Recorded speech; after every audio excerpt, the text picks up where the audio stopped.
But there is a difference now. First, originally, the devil was depicted as a hook-nosed creature, like a caricature of a North African Moor. That was at the time when the Europeans were fighting the Moors as well as the Arabs during the Crusades. Many depictions of the devil then show the devil as having a hooked nose. And then later, somewhere in the 19th century AD, the devil was depicted as an African with a snub nose, thick lips, and very dark skin. But what amazes me is that now, more than ever before, the devil is represented as a Chidaudi.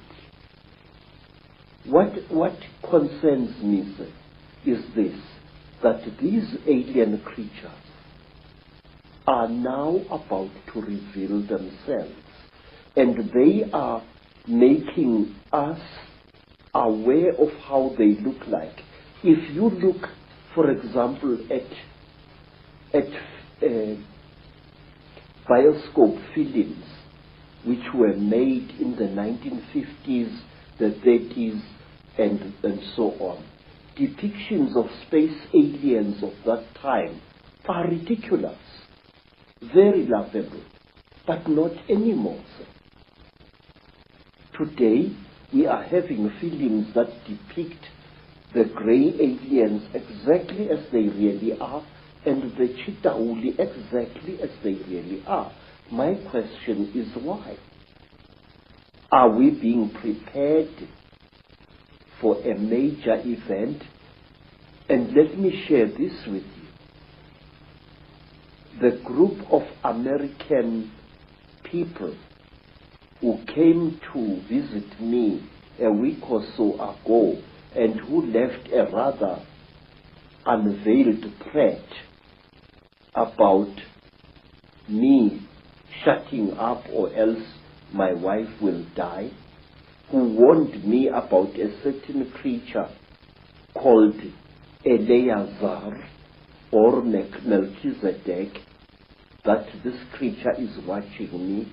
These people said this, that on Lake Titicaca there is a hidden beam of light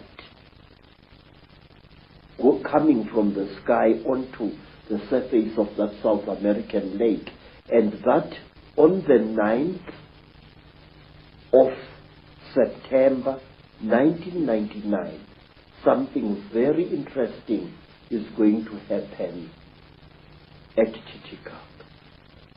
Now, I'm interested to know what this is. Well, I know from my own travels to that area that there are endless sightings of craft and beings in that area. I've been there twice myself, and I do think, from my own research, Credo, that we are being prepared for these beings to openly be seen. And being prepared this way, sir,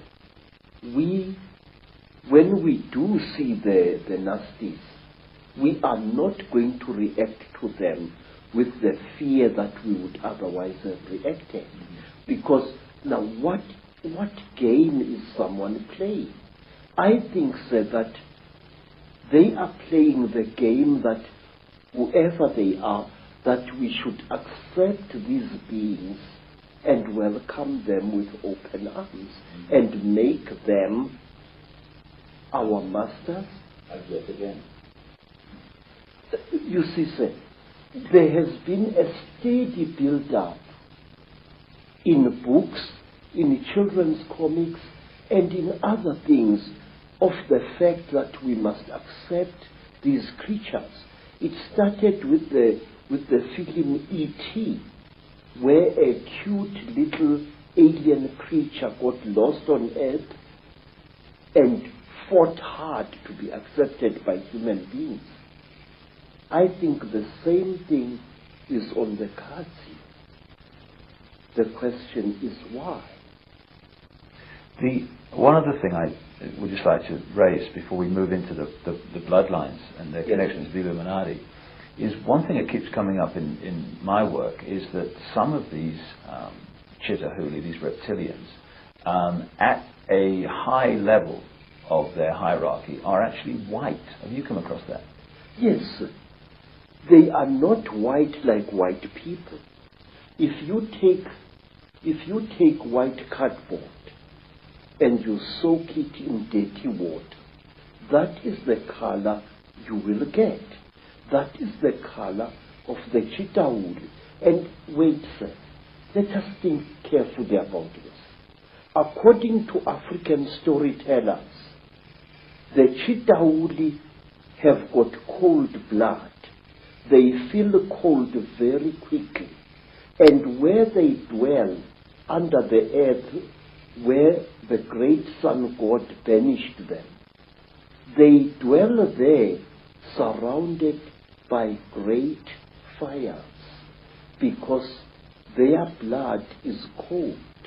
They freeze eternally. And so if you come across them in their caves, there are many, many cooking fires lit there.